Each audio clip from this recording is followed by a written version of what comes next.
રાધે કૃપા ગૌસેવા ધામમાં આપ સૌનું સ્વાગત છે. આપ સૌને રાધે રાધે. જીવનમાં અનેક પ્રયત્નો કરવા છતાં સફળતા નથી મળતી. ઘણી બધી વાર મહેનત કરવા છતાં નિષ્ફળ જવાય છે. મહેનત આપણી નકામી જાય છે, કફોડ થઈ જવાય છે, ખૂબ નિરાશ થવાય છે, ખૂબ અભિલાષા હોય છે, ઈચ્છા હોય છે, પણ એ પૂરી નથી થતી. શું કરવું જોઈએ? માટે મિત્રો, આપની માટે સરસ મજાનો વિડીયો લઈને આવ્યો છું. જીવનની અંદર ઘણી બધી પરિસ્થિતિ એવી છે કે જે આપણે કંટ્રોલ નથી કરી શકતા, આપણે એ પ્રમાણે જીવી નથી શકતા, આપણા આધીને ચાલતું નહોતું. મારા વિડીયોની અંદર અંતિમ સુધી આપ જોડાયેલા રહેજો અને રાધે કૃપા ગૌસેવા ધામ મારી ચેનલ સબસ્ક્રાઇબ કરી લેજો, લાઇક કરી લેજો. એક ઉપાય છે જે કરવાથી માણસને જીવનની અંદર નિષ્ફળતા મળતી હોય અથવા જીવનની અંદર મહેનત કરવા છતાં એ પ્રમાણેનું પરિણામ ના મળતું હોય તો તલના તેલનો દીવો કરવો જોઈએ. દરેક રાજ્યની અંદર અલગ અલગ પ્રથા અનુસાર દીવો થતો હોય છે, પણ આપણા ગુજરાત રાજ્યની અંદર અનેક પ્રકારના તેલનો ઉપયોગ થાય છે. પણ ભગવાન માટે તેલનો દીવો અથવા સરસવના તેલનો દીવો મહત્વનો હોય છે, શ્રેષ્ઠ હોય છે. તલના તેલનો દીવો કરવાથી સૌથી શ્રેષ્ઠતા એ છે જીવનમાં જ્યાં સફળતા નથી મળતી અથવા મહેનત કરવા છતાં પરિણામ નથી મળતું, મહેનત નકામી જાય છે, તો એના માટે ઘરમાં તેલનો દીવો કરવો જોઈએ. બીજી વાત, તલના તેલનો દીવો કરવાથી ફાયદો એ છે જ્યાં પણ તમે કદાચ ઘરના મંદિરમાં પણ જો તલના તેલનો દીવો કરો તો માં લક્ષ્મી પ્રસન્ન થાય છે, તમારા કુળદેવી પ્રસન્ન થાય છે. ત્યારબાદ તલના તેલનો દીવો કરવાથી શું ફાયદો મળે છે? તો કહે કે તમારી જન્મકુંડલીમાં રહેલા ગ્રહો જે છે ક્યાંક સફળતા નથી આપતા, મહેનત કરવા છતાં ગ્રહો આડાઅવળા છે અથવા કુંડલીમાં રહેલા દોષો છે, એના કારણે આપણને જીવનમાં સફળતા નથી મળતી. તો આપણે પ્રતિ દિવસ આપણા ઘરની અંદર તલના તેલનો દીવો કરો તો ચોક્કસ સફળતા મળશે. બીજી વાત, સૂર્ય છે એ કદાચ આપનો મજબૂત નથી, ચંદ્ર મજબૂત નથી, અથવા શનિ મહારાજ મજબૂત નથી, 7.5 ચાલી રહી છે, ચંદ્ર નિર્બળ છે, સૂર્ય નિર્બળ છે. કારણ કે સૂર્ય છે એ રાજા કહેવાય છે ગ્રહોમાં. તો જો રાજા જ નિર્બળ હોય તો એની પ્રજા સુખી થઈ જ ના શકે. બીજા ગ્રહો ગમે એટલા સારા હોય પણ જો સૂર્ય મજબૂત ના હોય તો માણસનો વિલ પાવર ઓછો થઈ જાય છે. માણસ પોતાના કોઈ પણ નિર્ણય લેવા માટે સક્ષમ નથી હોતો. માટે તલના તેલનો દીવો જો કરવામાં આવે તો સૂર્ય આપનો ચોક્કસ મજબૂત થાય છે.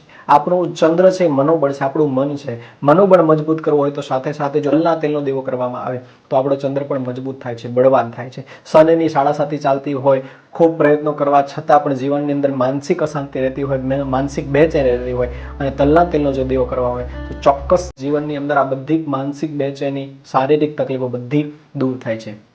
ત્યારબાદ તલના તેલનો દીવો કરવાથી બીજો ફાયદો શું છે? તો કહે કે કદાચ પહેલાના સમયની અંદર, અત્યારની પણ હાલની અંદર પણ ડૉક્ટરો સલાહ આપે છે કે કદાચ આપને સાંધાનો દુખાવો હોય, દાંતનો દુખાવો હોય, જડબાનો દુખાવો હોય અથવા શરીરના કોઈ પણ અંગનો દુખાવો હોય તો તલનું તેલ જે છે એનું ચોળવામાં આવે, એને ઘસવામાં આવે, એની માલિશ કરવામાં આવે તો ચોક્કસ એનાથી પણ આપણને મુક્તિ મળે છે. માટે તલના તેલનો દીવો ખૂબ જ શ્રેષ્ઠ છે, પ્રસન્નતા આપવાવાળો છે.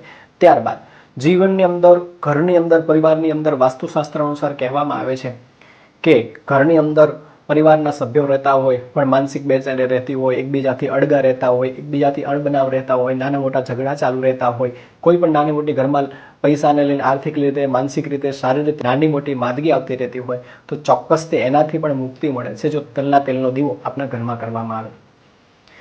ગમે એટલો પ્રયત્ન કરવા છતાં ઘરની અંદર પૈસો ટકતો નથી, આર્થિક રીતે નિર્બળ થઈ ગયા છીએ, માનસિક બેચેન અનુભવીએ છીએ, ગમે તે કરીએ પણ ઉલટું જ કામ થાય, જે વિચારીને જે કરવા જઈએ એનાથી ઊંધું જ આપણી સાથે થાય તો ચોક્કસ આપણા ઘરે તલના તેલનો દીવો થવો જરૂરી છે. તો આપણાને બધી રીતે મજબૂતાઈ, બધી રીતે સક્ષમતા, બધી જ રીતે સફળતા આપણને જરૂર મળશે. ત્યારબાદ કે તલના તેલનો દીવો કઈ રીતે કરવો? આપ માટીનું કોળિયું લઈ લો અથવા ત્રાંબાનું કોળિયું લઈ લો, કોઈ પણ આપણા ઘરની અંદર દીવો કરવા માટેનું પાત્ર હોય લઈ લો, ગંગાજળથી સાફ કરી દો. અને ધ્યાન રાખો, રૂની વાટ નથી બનાવવાની, રૂની દિવેટ નથી બનાવવાની, પણ એક સફેદ દોરો હોય અને 2 વડો કરી એની દોરી બનાવવાની છે. એ બનાવી અંદર તલનું તેલ પધરાવી અને પૂર્વ દિશામાં જે દિવેટ છે એનું મુખ રહે એવી રીતે દીવો મૂકી અને પછી તમારે દીવો પ્રગટાવવાનો છે. જો આ પ્રતિ દિવસ નિત્ય 3 મહિના સુધી આપ જો આ કાર્ય કરશો તો ચોક્કસ આપને જીવનમાં બધા પ્રકારની સફળતા જરૂર પડશે. માટે તલના તેલનો દીવો સાયન્ટિફિક પણ બહુ જ શ્રેષ્ઠ છે. તલના તેલનો દીવો કરવો આપણા શરીર માટે પણ જો તલનું તેલ ખાવામાં આવે તો પણ શ્રેષ્ઠ છે. માટે તલના તેલનો દીવો કરવો, તલનું તેલ ખાવું, આ બધું આપણા શરીર માટે શારીરિક રીતે, આર્થિક રીતે અને માનસિક રીતે બધી જ રીતે સફળતા આપે છે. આપના ઘરમાં જો પણ તલનો તેલનો દીવો મંદિરમાં રોજ પ્રતિ દિવસ કરવામાં આવે તો માં લક્ષ્મી પ્રસન્ન થાય છે. આપને આ પ્રસંગ કેવો લાગ્યો જરૂરથી મને જણાવજો અને રાધે કૃપા ગૌસેવા ધામ મારી ચેનલ સબસ્ક્રાઇબ કરજો, લાઇક કરજો, શેર કરજો. આપ સૌને રાધે રાધે.